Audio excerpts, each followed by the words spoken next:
नमस्कार, स्वागत है आपका द न्यूज़ लॉन्चर पर। मैं हूं अशोक वानखड़े। लेकर आया हूं आपका अपना कार्यक्रम द एक्स-रे। एक खबर कि ट्रंप को किम जोंग यानी नॉर्थ कोरिया के सुप्रीमो का परमाणु चैलेंज। और दूसरी खबर है अमेरिका में घुसे नॉर्थ कोरिया के जासूस। ये दोनों खबरें वर्तमान में जो खाड़ी देशों में युद्ध चल रहा है, उसको लेके बहुत महत्वपूर्ण थी। तो सोचा इसको तुरंत एक्स-रे के नीचे देखा जाए। और जब मैंने एक्स-रे के नीचे देखा, तो ये जो नॉर्थ कोरिया के सुप्रीम लीडर किम जोंग का चैलेंज है, ये उनके जो पार्लियामेंट है उसको उसके संबोधन से निकला। खबर क्या थी कि नॉर्थ कोरिया के सुप्रीम लीडर किम जोंग ने उनने ने किम जोंग ने देश के पास परमाणु हथियार को लेकर अपने देश पर यानी नॉर्थ कोरिया के पास परमाणु हथियार होने को लेकर खुशी जताई। सरकारी मीडिया के मुताबिक उन्होंने कहा कि अमेरिका और इजराइल के ईरान पर किए गए हमले ये साबित करते हैं कि उनके देश का परमाणु हथियार रखने का फैसला सही था। किम ने कहा कि पश्चिमी एशिया में चल रहा युद्ध दिखाता है कि आज की दुनिया में सिर्फ मजबूत सैन्य ताकत ही किसी देश की को सुरक्षित रख पाती है। उन्होंने यह बयान सोमवार को संसद में अपने लंबे भाषण के दौरान दिया। अपने भाषण में किम ने दक्षिण कोरिया के प्रति सख्त रुख दोहराया और कहा, अपने देश की परमाणु ताकत को और मजबूत करेंगे ताकि अमेरिका को रोका जा सके। किम जोंग का यह भाषण मंगलवार को लिखित रूप में जारी हुआ। उन्होंने कहा कि 2019 में ट्रंप के साथ बातचीत टूटने के बाद परमाणु हथियार बढ़ाने का फैसला उनका सबसे सही कदम था। किम ने कहा कि नॉर्थ कोरिया अब अमेरिका के खिलाफ एकजुट मोर्चे में और ज्यादा सक्रिय भूमिका निभाएगा।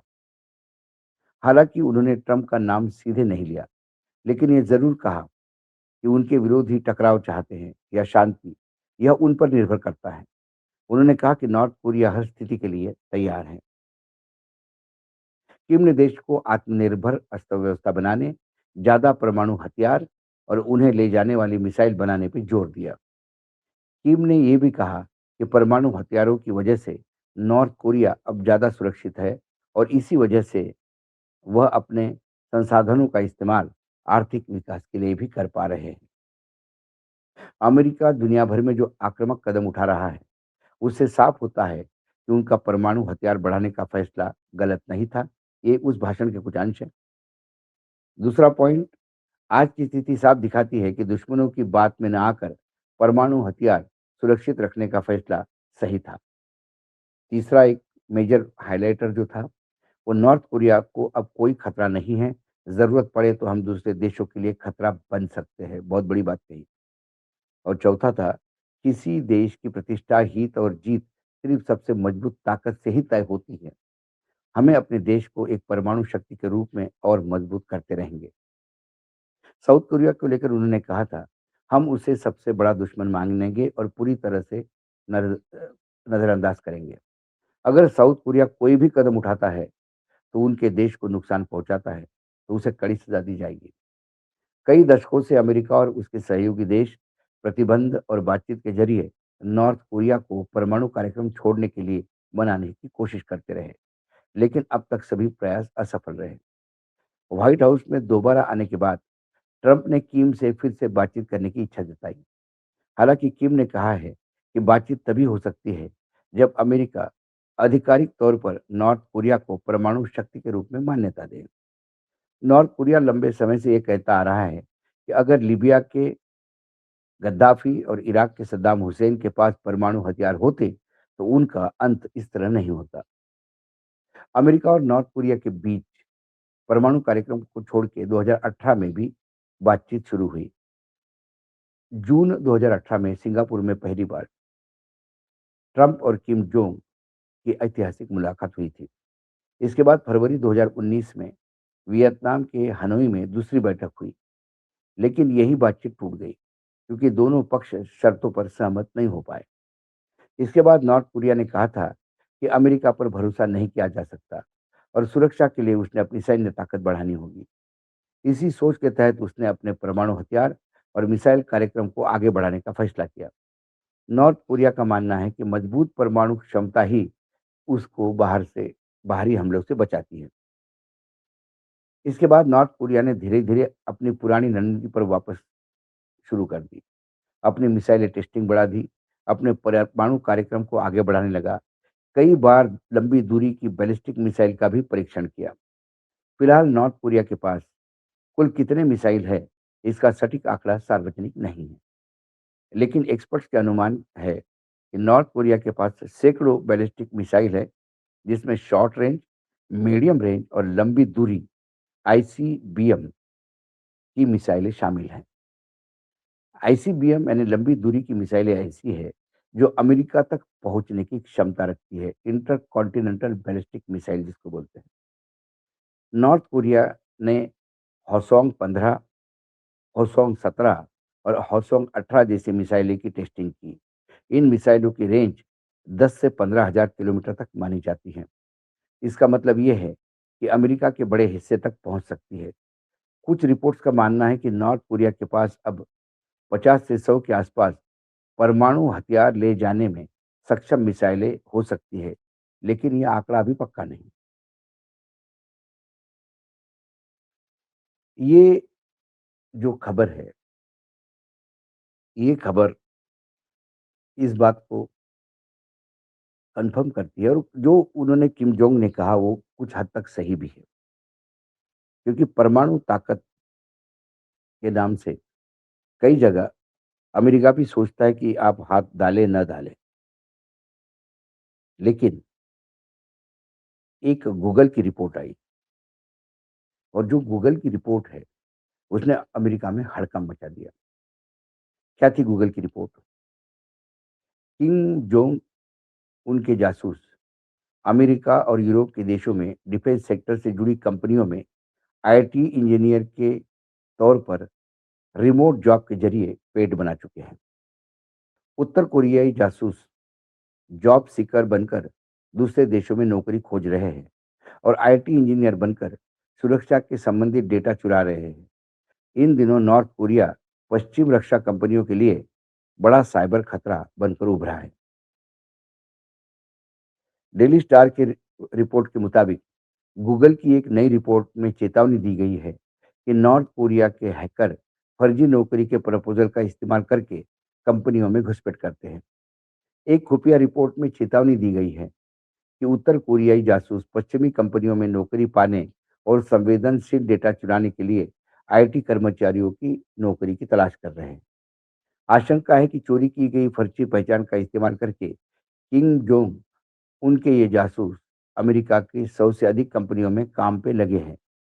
गूगल थ्रेट इंटेलिजेंस की रिपोर्ट के अनुसार उन्हें उन अमेरिकियों से भी मदद मिली है जिन्होंने धोखेबाजी से नौकरी दिलाने में मदद की है, उनकी पहचान को वेरीफाई किया है। अब पश्चिमी कंपनियां इन जासूसों को काम पर रखती है तो वे एआई, डीफेक और लैपटॉप फॉर्म का इस्तेमाल करके डेटा चुराती है और जासूसी करती है। गूगल के शोधकर्ताओं ने पाया कि नॉर्थ कोरिया जासूस 2019 से इस रणनीति का इस्तेमाल कर रहे हैं।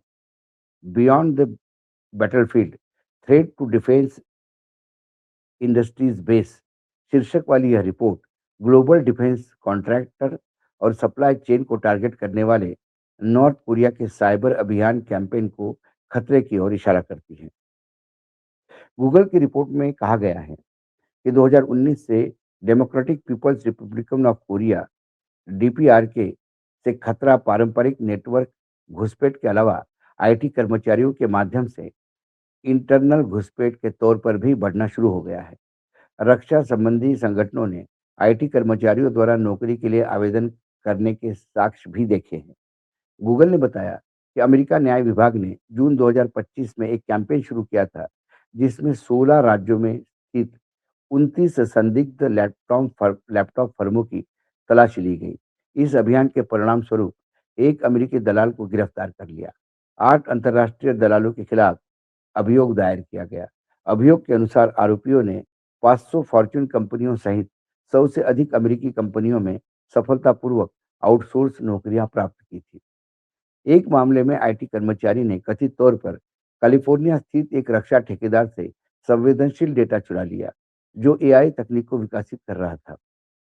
इसके अतिरिक्त 2025 में मैरीलैंड निवासी मिन फुओंग गोंग वोंग को उत्तर कोरिया की आईटीडब्ल्यू योजना को सुविधाजनक बनाने में उनकी भूमिका के लिए 15 महीने की जेल भी सुनाई गई थी। गूगल के खुलासे के अनुसार वोंग एक संदिग्ध डीपीआर के आईटी कर्मचारी के समन्वय से वर्जीनिया स्थित एक कंपनी द्वारा एक सरकारी अनुबंध के लिए दूरस्थ सॉफ्टवेयर विकास कार्य के लिए नियुक्त किया गया था, जिसमें अमेरिकी सरकार की एक संस्था का रक्षा कार्यक्रम शामिल था। संदिग्ध डीपीआर आईटी कर्मचारी ने वोंग के क्रेडेंशियल्स का इस्तेमाल करके लॉगिन किया और वोंग की पहचान का उपयोग करके काम किया, जिसके लिए वोंग को बाद में भुगतान किया गया और अंततः उसके उस धनराशि का कुछ हिस्सा आईटी कर्मचारी को विदेश भेजा गया। रिपोर्ट में कहा गया है कि नौकरी थीम वाले अभियान साइबर खतरे पैदा करने वाले तत्वों के बीच एक महत्वपूर्ण कड़ी है, जो जासूस और वित्तीय लाभ दोनों के लिए प्रभावी माध्यम के रूप में रोजगार थीम वाले सोशल इंजीनियरिंग का लाभ उठाते हैं। ये अभियान ऑनलाइन नौकरी खोज, आवेदन और साक्षात्कार प्रतिक्रियाओं में निहित विश्वास का फायदा उठाते हैं और हाई वैल्यू वाले कर्मचारियों को मेलवेयर तैनात करने के क्रेडेंशियल प्रदान करने के लिए बरगलाने के उद्देश्य से दुर्भावनापूर्ण सामग्री को नौकरी पोस्टिंग, नकली नौकरी प्रस्ताव, भर्ती दस्तावेज, दुर्भावनापूर्ण रिज्यूमे बिल्डर एप्लीकेशन के रूप में प्रस्तुत करता है।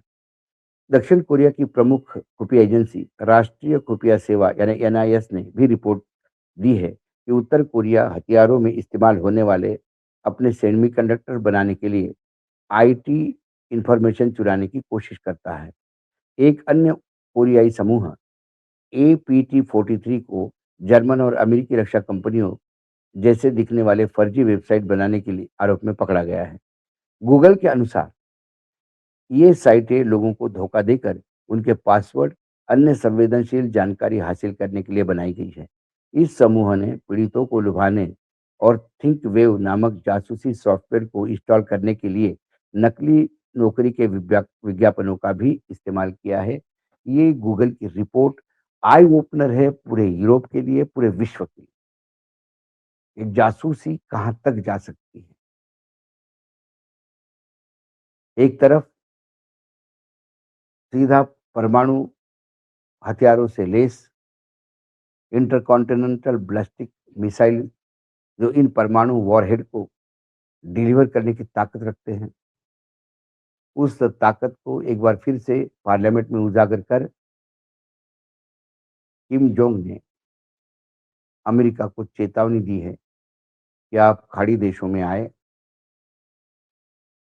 और जो एक्सरसाइज चली उनकी, जो हर साल होती है साउथ कोरिया के आर्मी के साथ,